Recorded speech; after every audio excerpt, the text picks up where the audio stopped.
Welcome to my new blog. यो फुच्चे दाई हो, एकदम 5 वर्षको, हाइटमा मात्र खम्बु हो, हेर्दाखेरि 5 वर्षको कि गाइस।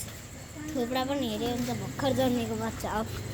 आफूलाई हेर्नमा पेटमा राखेको हो गाइस। म 20 वर्षको, मेरो दाडी पलाइनु गाइस हेर्नु, 20 वर्षको हो,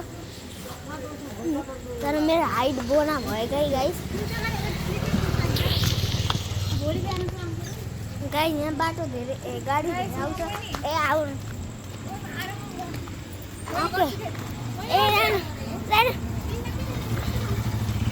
युट्युबमा पोस्ट हान्ने हो क्या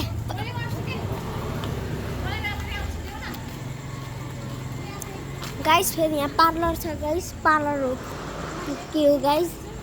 यो मेरो फुच्ची दिदी हो, अब उहाँले गरेर। Hi guys, welcome back to our channel. अनि हामी चाहिँ बाटोमा हिँडिरहेछौँ आन्टीलाई छोड्न, आन्टी र भाइलाई छोड्न। अनि अहिले चाहिँ हामी वी क्यान सी दुध डेरी। यहाँ चाहिँ कति मिठो आइसक्रिमहरू पाइन्छ, आई लभ इट। मलाई चाहिँ भेनिला फ्लेभरको आइसक्रिम एकदमै मनपर्छ गाइज। तपाईँलाई कुन मनपर्छ कमेन्ट डाउन गरिदिनु होला।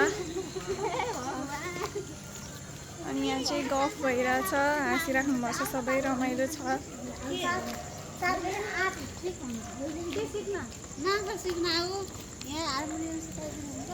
ए मादल सिक्ने कुरा भइरहेको छ गाइज। अब हजुरहरूलाई इन्स्ट्रुमेन्ट बजाउन मनपर्छ कि नै? मलाई चाहिँ गिटार बजाउन आउँछ। उयो वाउ, कति राम्रो देख्यो लाइट बलेर। लाइट बल्दाखेरि कति राम्रो देखिने कि गाइस, तर अँधेरो हुँदा चाहिँ एकदम भुत जस्तो देखिन्छ। हेर मेरो मम्मी हेर त, तिम्रो मम्मी हेर मेरो मम्मी हेर। यहाँको डोनट यति मिठो हुन्छ, यु वन्ट बिलिभ, लास्टै मिठो हुन्छ यहाँको डोनट। मैले खासै बिहान त्यस्तो खास त खान्न, तर खाना मन लाग्यो भने यहाँको डोनट इज द बेस्ट। सेफकिस यहाँ बन्द गरौँ है, अँधेरो रहेछ, उता गएपछि कन्टिन्यू गर्छु मैले।